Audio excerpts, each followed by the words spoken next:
ನಮಸ್ಕಾರ ಫ್ರೆಂಡ್ಸ್, ನನ್ನ YouTube channel ವೀಕ್ಷಕರಿಗೆ ನಾನಿವತ್ತು KSRTCಯಲ್ಲಿ ನಡೀತಾ ಇದೆ ಚಾಲಕ ಕಮ್ ನಿರ್ವಾಹಕ ಹುದ್ದೆಗೆ ಸಂಬಂಧಪಟ್ಟ ಹಾಗೆ ಅಪ್ ಟು ಇಲ್ಲಿಗಂಟ ಅಂದರೆ ದಿನಾಂಕ 16/12/2024ರಿಂದ ಏನು ಚಾಲನವರ್ತಿ ಪರೀಕ್ಷೆ ನಡೀತಾ ಇದೆ. ಹುಮನಾಬಾದ್ ಮತ್ತು ಹಾಸನ ಎರಡಕ್ಕೆ ಸಂಬಂಧಪಟ್ಟ ಹಾಗೆ. ಸೊ ಅಪ್ ಟು ಇಲ್ಲಿಗಂಟ ಎಷ್ಟು ಅಭ್ಯರ್ಥಿಗಳು ಹಾಜರಾದರು, ಇನ್ನು ಎಷ್ಟು ಅಭ್ಯರ್ಥಿಗಳು ಹಾಜರಾಗಬೇಕು, ಎಷ್ಟು ಅಭ್ಯರ್ಥಿಗಳು ಅಬ್ಸೆಂಟ್ ಆಗಿದ್ದಾರೆ, ಸೊ ಜೊತೆಗೆ 40+ ಅಂಕ ಪಡೆದ ಅಭ್ಯರ್ಥಿಗಳು ಎಷ್ಟು ಜನ ಇದ್ದಾರೆ, 45+ ಅಂಕ ಪಡೆದ ಅಭ್ಯರ್ಥಿಗಳು ಎಷ್ಟು ಜನ ಇದ್ದಾರೆ ಅಂತಕ್ಕಂಥ ಒಂದು ಮಾಹಿತಿನ ನೋಡ್ತಾ ಹೋಗೋಣ. ಸೊ ನಾನದು ಮೊನ್ನೆ ಶನಿವಾರ ಭಾನುವಾರನ ಮಾಡಬೇಕಾಗಿತ್ತು, ಯಾವುದೋ ಒಂದು ಕಾರಣದಿಂದ ನಾನು ಬೇರೆ ಕಡೆಗೆಲ್ಲ ಹೋಗಿದ್ದೆ, ಸೊ ತಿಳಿಸೋಕ್ಕಾಗಿಲ್ಲ. ಸೊ ಆದ್ದರಿಂದ ಇವತ್ತು ನಾನು ದಿನಾಂಕ 17ನೇ ತಾರೀಕು ವರೆಗೂ ಅಪ್ಡೇಟ್ನ ಕೊಡ್ತಾ ಇದ್ದೀನಿ. ಸೊ ನೀವು ಇಲ್ಲಿ ನೋಡ್ಬೋದು ಸ್ನೇಹಿತರೆ.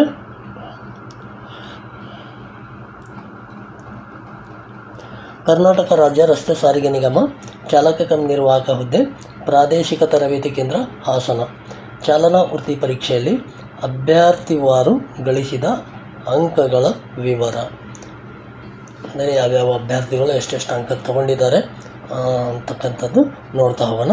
ದಿನಾಂಕ 16/12/2024ರಿಂದ ದಿನಾಂಕ 17/2/2025 ಇರುತ್ತೆ ನೋಡಿ ಸ್ನೇಹಿತರೆ. ಸೊ ನಾನಿಲ್ಲಿ ಎಷ್ಟೆಷ್ಟು ಅಭ್ಯರ್ಥಿಗಳು ಅಂತ ಡೀಟೇಲಾಗಿ ಕೊಟ್ಟಿರ್ತೀನಿ. ಸೊ ನಾನು ಹೇಳೋದ್ರಾಗ ಏನಾದರೂ ಮಿಸ್ಟೇಕ್ ಆದ್ರೂ ನೀವು ಈ ಒಂದು ಅಂಕಿ ಸಂಖ್ಯೆಗಳಿಂದ ನೀವು ನೋಡ್ಕೋಬೋದು ಸ್ನೇಹಿತರೆ. ಸೊ ನೋಡ್ತಾ ಹೋಗಿ. 0 ಅಂಕ ಪಡೆದವರು 132 ಜನ ಇದ್ದಾರೆ. ಸೊ ಅದನ್ನು ನೋಡ್ತಾ ಹೋಗಿ ಎಷ್ಟೆಷ್ಟು ಅಭ್ಯರ್ಥಿಗಳಿದ್ದಾರೆ ಅಂತೇಳಿ ಟೋಟಲು ನಾವು ನೋಡ್ತಾ ಹೋಗೋದು ಏನಂದರೆ, ಇವಾಗ 40+ ಅಂಕ ಪಡೆದ ಒಟ್ಟು ಅಭ್ಯರ್ಥಿಗಳು ಎಷ್ಟು ಅಂತೇಳಿ ನಾವು ನೋಡೋಣ. ಫಸ್ಟಿಗೆ ನೋಡೋಣ. ಇಲ್ಲಿಗೆ ನೋಡಿ, ಈ ಒಂದು ಯೆಲ್ಲೋ ಕಲರ್ ಲೈನ್ ಏನು ಮಾಡಿದ್ದೀನೋ ನಾನು, ಇದು ಟೋಟಲಿ ಇದು ಫ್ಲಾಪು ಅಂದರೆ ಫೇಲ್ ಆಗಿದ ಅಭ್ಯರ್ಥಿಗಳು. ಇಲ್ಲೇನಿದ್ದಾರೆ ನೋಡಿ, ಯೆಲ್ಲೋ ಕಲರ್ ಏನು ಕೊಟ್ಟಿದ್ದೀನಲ್ಲ, ಇದು ಎಲ್ಲ ಫೇಲ್ ಆಗಿದ ಅಭ್ಯರ್ಥಿಗಳು. ಸೊ ಈ ಕಡೆ ಗ್ರೀನ್ ಕಲರ್ ಏನಿದೆ ಇವೆಲ್ಲ ಪಾಸ್ ಆಗಿದ ಅಭ್ಯರ್ಥಿಗಳು. ಬಟ್ ಇವರು ಯಾವ್ಯಾವ ಪರ್ಸೆಂಟೇಜ್ದಾಗ ನಿಲ್ಲುತ್ತೆ ಅಂದರೆ, ಇವರು ಯೋಜನೆ ನಿರಾಶ್ರಿತ, ಮಾಜಿ ಸೈನಿಕ ಈ ಥರ ಏನಿದ್ದಿರ್ತಾರೆ ಅಂಥವು ಏನಾದರೂ ಇವ್ರು ಕೋಟ ಇದ್ದರೆ ಅಂಥದ್ರಾಗ ಇವರು ಸೆಲೆಕ್ಷನ್ ಆಗುವ ಚಾನ್ಸಸ್ ಇರುತ್ತೆ ಇವ್ರಿಗೆ. ಏನು ಗ್ರೀನ್ ಕಲರ್ ಕೊಟ್ಟಿದ್ದೀನಲ್ಲ ಇದು. ಸೊ ನೆಕ್ಸ್ಟ್ ಬಂದು ನೋಡಿ, 40+ ಅಂಕ ಪಡೆದ ಅಭ್ಯರ್ಥಿಗಳನ್ನ ನಾವು ಡೈರೆಕ್ಟಾಗಿ ನೋಡೋಣ. ಇದು ಬಂದು ಹಾಸನದ ಒಂದು ಟ್ರ್ಯಾಕಿಗೆ ಸಂಬಂಧಪಟ್ಟ ಆಗಿರೋದು ಮಾಹಿತಿ. ಸೊ ನೋಡಿ, 16ನೇ ತಾರೀಕಿನಿಂದ ಅಪ್ ಟು ಇಲ್ಲಿಗಂಟ ಅಂದರೆ 17ನೇ ತಾರೀಕು ಗಂಟ ಇದೆ ಸ್ನೇಹಿತರೆ. ಸೊ ನೋಡಿ, 40 ಅಂಕ ಪಡೆದವರು 116 ಜನ ಇದ್ದಾರೆ. 40.5 ಅಂಕ ಪಡೆದವರು 70 ಜನ ಇದ್ದಾರೆ. 41 ಅಂಕ ಪಡೆದವರು 117, 41.5 ಅಂಕ ತಗೊಂಡವರು 80 ಜನ, 42 ಅಂಕ ಪಡೆದವರು 136 ಜನ. ಸೊ ನೋಡ್ತಾ ಹೋಗ್ಬೋದು ನೀವು.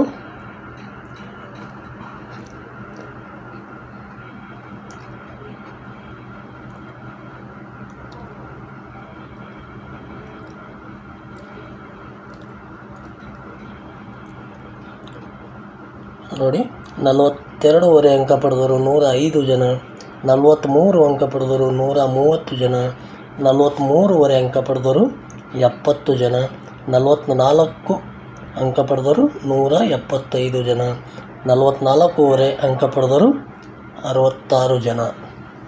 ನೋಡ್ಬೋದು ಸ್ನೇಹಿತರೆ. ಸೊ ಟೋಟಲ್ 40ರಿಂದ 44.5 ಅಂಕ ಪಡೆದ ಒಟ್ಟು ಅಭ್ಯರ್ಥಿಗಳು ಇಲ್ಲಿ ಎಷ್ಟು ಜನ ಆದರು ಅಂತಂದರೆ,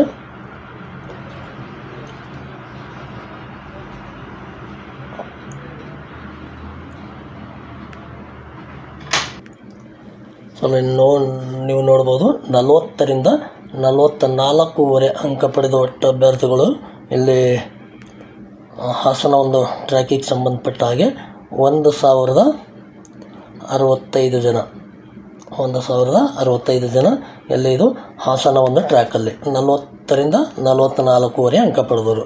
ಜೊತೆಗೆ ಹುಮನಾಬಾದಲ್ಲಿ 99 ಜನ ಇದ್ದಾರೆ. 40ರಿಂದ 44ವರೆ ಅಂಕ ಪಡೆದವರು. ಟೋಟಲ್ ಏನಾಯಿತು? 1664 ಅಭ್ಯರ್ಥಿಗಳು ಇಲ್ಲಿ ಗಂಟ KSRTC ಒಂದು ಚಾಲನಾ ವೃತ್ತಿ ಪರೀಕ್ಷೆಯಲ್ಲಿ 40ರಿಂದ 44ವರೆ ಅಂಕ ಪಡೆದವರು 1664 ಜನ ಆದರು ಸ್ನೇಹಿತರೆ. ಸೊ ನೆಕ್ಸ್ಟ್ ನೋಡೋದಾದರೆ ನೋಡ್ಬೋದು ನೀವು ಇಲ್ಲಿ 45 ಅಂಕ ಪಡೆದವರು 149 ಅಭ್ಯರ್ಥಿಗಳು. 45 ಅಂಕ ಪಡೆದವರು 149 ಅಭ್ಯರ್ಥಿಗಳು. 45ವರೆ ಅಂಕ ಪಡೆದವರು 63 ಜನ. 46 ಅಂಕ ಪಡೆದವರು 128. 46ವರೆ ಅಂಕ ಪಡೆದವರು 48 ಜನ. 47 ಅಂಕ ಪಡೆದವರು 96 ಜನ.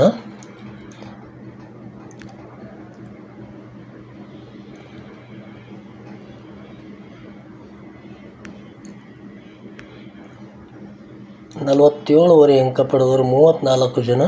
48 ಅಂಕ ಪಡೆದವರು 74 ಜನ. 48ವರೆ ಅಂಕ ಪಡೆದವರು 17 ಜನ. 49 ಅಂಕ ಪಡೆದವರು 46 ಜನ. 49ವರೆ ಅಂಕ ಪಡೆದವರು 6 ಜನ. ನೋಡಿ, 49ವರೆ ಪಡೆದವರು 6 ಜನ. ಸೊ ಜೊತೆಗೆ ನೆಕ್ಸ್ಟ್ ನೋಡ್ಬೋದು ನೀವು 50ಕ್ಕೆ 50 ಅಂಕ ಪಡೆದ ಅಭ್ಯರ್ಥಿಗಳು 17 ಜನ. ಎಲ್ಲಿದು? ಹಾಸನದಲ್ಲಿ 50ಕ್ಕೆ 50 ಅಂಕ ಪಡೆದವರು 17 ಜನ ಇದ್ದಾರೆ ಸ್ನೇಹಿತರೆ. ಸೊ ನೋಡ್ಬೋದು ನೀವು ಇಲ್ಲಿ. ಸೊ ನೋಡಿ ಸ್ನೇಹಿತರೆ, ಸೊ ನೋಡಿ ಹಾಸನ ಒಂದು ಟ್ರ್ಯಾಕಲ್ಲಿ ಅಪ್ ಟು ಇಲ್ಲಿ ಗಂಟ 40ರಿಂದ 44ವರೆ ಅಂಕ ಪಡೆದವರು 1065 ಜನ. ಅದೇ ರೀತಿ 45ರಿಂದ 50 ಅಂಕ ಪಡೆದವರು 678 ಜನ. ಸೊ ನೋಡ್ಬೋದು ಸ್ನೇಹಿತರೆ. ಸೊ ಹುಮ್ನಾಬಾದಲ್ಲಿ 45ರಿಂದ 50 ಅಂಕ ಪಡೆದ ಅಭ್ಯರ್ಥಿಗಳು ಟೋಟಲಲ್ಲಿ 358 ಜನ. 358 ಜನ 45ರಿಂದ 50 ಅಂಕ ಪಡೆದವರಿದ್ದಾರೆ.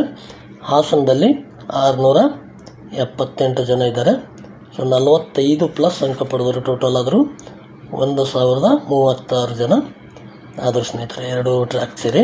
ಸೊ ಇಲ್ಲಿ ಬಂದು 40ರಿಂದ 44ವರೆ ಅಂಕ ಪಡೆದರೆ 2 ಟ್ರ್ಯಾಕ್ ಸೇರಿ 1664. 45 ಪ್ಲಸ್ ಅಂಕ ಪಡೆದರೆ 2 ಟ್ರ್ಯಾಕಿಂದ 1036 ಜನ ಟೋಟಲ್ ಆದರೂ ಇಲ್ಲಿ 2700 ಜನ ಆದರೂ ಸ್ನೇಹಿತರೆ. 40 ಪ್ಲಸ್ ಅಂಕ ಪಡೆದವರು 40ರಿಂದ 50 ಗಂಟ ತೊಗೊಂಡಿದ್ದರು ಟೋಟಲ್ 2700 ಜನ ಆದರು. ಅಂದರೆ ಇಲ್ಲಿವರೆಗೂ ಅಭ್ಯರ್ಥಿಗಳಿಗೆ ಏನು ವೆರಿಫಿಕೇಷನ್ ಕರೆದಿದ್ರು, ಇಲ್ಲಿ ಹಾಸನಲ್ಲಿ ಇಲ್ಲಿ ಗಂಟ ಕರೆದಿದ್ದು 17ನೇ ತಾರೀಕಿಗೆ ಗಂಟ ಕರೆದಿದ್ದು 5610 ಜನ ಕರೆದಿದ್ದರು. 17ನೇ ತಾರೀಕು ತನಕ 5610 ಜನ ಕರೆದಿದ್ದರು. ಸೊ ಅದರಲ್ಲಿ ಚಾಲನಾ ವೃತ್ತಿ ಪರೀಕ್ಷೆಗೆ ಹಾಜರಾದ ಅಭ್ಯರ್ಥಿಗಳು ಬಂದು 4611 ಜನ ವೃತ್ತಿ ಪರೀಕ್ಷೆಗೆ ಹಾಜರಾಗಿದ್ದಾರೆ. ಸುಮಾರು 1000 ಅಭ್ಯರ್ಥಿಗಳು ಆಬ್ಸೆಂಟ್ ಆಗಿದ್ದಾರೆ. 1000 ಅಭ್ಯರ್ಥಿಗಳು ಆಬ್ಸೆಂಟ್ ಆಗಿದ್ದಾರೆ. ಇಷ್ಟೊಂದು ಅಭ್ಯರ್ಥಿಗಳು ಆಬ್ಸೆಂಟ್ ಆಗಿದ್ದಾರೆ. ಕೊನೆಯಲ್ಲಿ ಏನು ವೃತ್ತಿ ಪರೀಕ್ಷೆಗೆ ನಿಮ್ಗೆ ಮತ್ತೊಂದು ಸಲ ಚಾನ್ಸ್ ಕೊಡ್ತಾರೆ. ಸೊ ಆ ಟೈಮಲ್ಲಿ ಸ್ವಲ್ಪ ಪ್ರೆಷರ್ ಜಾಸ್ತಿ ಆಗ್ಬೋದು ಅನ್ಕೋತೀನಿ. ಯಾಕಂದರೆ ಕಡಿಮೆ ಒಂದು ಟೈಮು ಕೊಡ್ಬೋದು ಅಂತೇಳಿ ಮೇ ಬಿ. ಸೊ ನೋಡೋಣ. ಯಾಕಂದರೆ ಒಂದು ದಿನಕ್ಕೆ 20 ಅಭ್ಯರ್ಥಿಗಳು ಆಬ್ಸೆಂಟ್ ಆಗ್ತಾ ಹೋದರೆ ಸುಮಾರು ಇಲ್ಲಿವರೆಗೂ ಹಾಸನದಲ್ಲಿ ಒಂದು 50 ಪ್ಲಸ್ ದಿನಗಳು ವೆರಿಫಿಕೇಷನ್ ನಡೆದಿದೆ, ಚಾಲನಾ ವೃತ್ತಿ ಪರೀಕ್ಷೆ ನಡೆದಿದೆ. 50 × 20 ಮಾಡಿಕೊಂಡ್ರೆ ನಮಗಲ್ಲಿಗೆ 1000 ಅಭ್ಯರ್ಥಿಗಳು ಆಬ್ಸೆಂಟ್ ಆದಾಗ ಆಯಿತು. ಸೊ ಅದರಿಂದ ನೋಡಿ ಸ್ನೇಹಿತರೆ, ಇನ್ನೂ ಇಷ್ಟು ಅಭ್ಯರ್ಥಿಗಳು ಉಳಿದವ್ರು ಅಂತಂದರೆ ಇನ್ನೂ ಒಂದು 5000 ಅಭ್ಯರ್ಥಿಗಳು ಉಳ್ಕೊಂಡಿದ್ದಾರೆ. ಸೊ ಈ ಒಂದು 5000 ಅಭ್ಯರ್ಥಿಗಳಿಂದ 40 ಪ್ಲಸ್ ಅಂಕ ಪಡೀತಕ್ಕಂಥ ಒಂದು ಅಂದಾಜು ನೋಡಿದರೆ ಒಂದು ಇನ್ನೂ 2300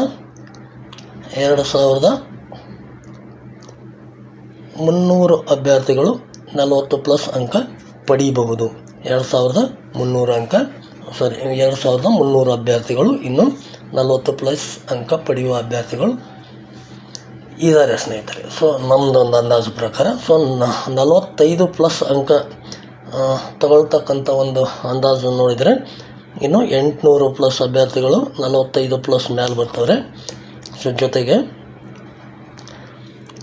1400+ ಅಭ್ಯರ್ಥಿಗಳು 40ರಿಂದ 44ವರೆಗೆ ಅಂಕ ಪಡಿತಕ್ಕಂಥ ಅಭ್ಯರ್ಥಿಗಳು ಇದ್ದಾರೆ ಒಂದು ಅಂದಾಜು ಪ್ರಕಾರ, ನನ್ನ ಒಂದು ಅಂದಾಜು ಪ್ರಕಾರ. ಸೊ ಇವೆಲ್ಲ ಒಂದು ನೋಡ್ತಾ ಹೋಗಿದರೆ ಟೋಟಲ್ ಹುಮನಾಬಾದ್ ಮತ್ತು ಹಾಸನ ಎರಡು ಸೇರಿ ಒಂದು 5000+ ಅಭ್ಯರ್ಥಿಗಳು 40ರಿಂದ 50 ಅಂಕ ಪಡೆದ ಅಭ್ಯರ್ಥಿಗಳು ಒಂದು 5000 ಜನ ಆಗ್ತಾರೆ. ಸೊ ಈ ಒಂದು ಹಿತದೃಷ್ಟಿಯಿಂದ ನೋಡ್ತಾ ಹೋದರೆ ಪರ್ಸೆಂಟೇಜು ಕಟ್ ಆಫು ಎಷ್ಟು ನಿಲ್ಬೋದು ಏನು ಅಂತೇಳಿ ನೀವು ಕೂಡ ಊಹೆ ಮಾಡ್ಬೋದು ಸ್ನೇಹಿತರೆ. ಬಟ್ ಎಲ್ಲ ಅಭ್ಯರ್ಥಿಗಳು ಕೇಳ್ತಾ ಇದ್ದಾರೆ, ನಾನು ಅಷ್ಟು ನಂಬರ್ ತೊಗೊಂಡೆ, ಇಷ್ಟು ನಂಬರ್ ತೊಗೊಂಡೆ, ಕ್ಯಾಟಗಿರಿ ಅದೇ ಇದೆ, ಎಷ್ಟಕ್ಕೆ ನಿಂದಿರ್ಬೋದು ಅಂತೆಲ್ಲ ಕೇಳ್ತಾ ಇರ್ತೀರ. ಸೊ ಇಷ್ಟಕ್ಕೆ ನಿಂದಿರುತ್ತೆ ಅಂತ ಖಂಡಿತವಾಗಿ ಹೇಳೋಕ್ಕಾಗಲ್ಲ ಸ್ನೇಹಿತರೆ. ಸುಮ್ಮನೆ ಒಂದು ಅಂದಾಜು ಪ್ರಕಾರ ನಾನು ಒಂದು ಗೆಸ್ ಮಾಡಿಬಿಟ್ಟು ಹೇಳ್ತಾ ಇದ್ದೀನಿ, ಈ ಒಂದು ಕ್ಯಾಟಗಿರಿ ಅಭ್ಯರ್ಥಿಗಳು ಕಡಿಮೆ ಇರ್ತಾರೆ, ಇಷ್ಟಕ್ಕೆ ನಿಲ್ಬೋದು ಅಂತಕ್ಕಂಥ ಒಂದು ಅಂದಾಜು ಇದೆ ಹೊರತು ಇಷ್ಟೇ ನಿಲ್ಲುತ್ತೆ ಅಂತೇಳಿ ಖಂಡಿತವಾಗ್ಲೂ ಹೇಳೋಕ್ಕೆ ಆಗೋದಿಲ್ಲ ಸ್ನೇಹಿತರೆ. ಸೊ ಅದರಿಂದ ನೀವು ಕೂಡ ಊಹೆ ಮಾಡ್ಬೋದು ಎಷ್ಟಕ್ಕೆ ನಿಲ್ಬೋದು ಅಂತೇಳಿ. ಸೊ ನೋಡೋಣ ಸ್ನೇಹಿತರೆ ಕಾದು. ಸೊ ಇವತ್ತಿನ ಒಂದು ಮಾಹಿತಿ ಇಷ್ಟ ಆಗಿತ್ತು ಸ್ನೇಹಿತರೆ. ನನ್ನ ಚಾನಲಲ್ಲಿ ಇನ್ನೂ ಯಾರ್ಯಾರು ಸಬ್ಸ್ಕ್ರೈಬ್ ಮಾಡ್ಕೊಂಡಿಲ್ಲ ದಯವಿಟ್ಟು ಸಬ್ಸ್ಕ್ರೈಬ್ ಮಾಡ್ಕೊಳ್ಳಿ. ನಿಮ್ಗೆ ಇದೇ ರೀತಿ ಹೊಸ ಒಂದು ಮಾಹಿತಿನ ನಾನು ಅಪ್ಡೇಟ್ ಮಾಡ್ತಾ ಹೋಗ್ತೀನಿ ಅಂತ ಹೇಳುತ್ತಾ, ಮಾಹಿತಿ ಇಷ್ಟ ಆಗಿದರೆ ಒಂದು ಲೈಕ್ ಮಾಡಿ, ಜೊತೆಗೆ ನಿಮ್ಮ ಸ್ನೇಹಿತರಿಗೆ ಕೂಡ ಶೇರ್ ಮಾಡಿ ಅಂತ ಹೇಳುತ್ತಾ, ನಿಮ್ಮ ಅನಿಸಿಕೆ ಅಭಿಪ್ರಾಯಗಳು ಏನಾದರೂ ಇದ್ದರೆ ಖಂಡಿತವಾಗ್ಲೂ ಕಾಮೆಂಟಲ್ಲಿ ಕೇಳಬಹುದು ಅಂತ ಹೇಳುತ್ತಾ ಮತ್ತೆ ಸಿಗೋಣ ಸ್ನೇಹಿತರೆ ಮುಂದಿನ ವಿಡಿಯೋದಲ್ಲಿ. ನಮಸ್ಕಾರಗಳು.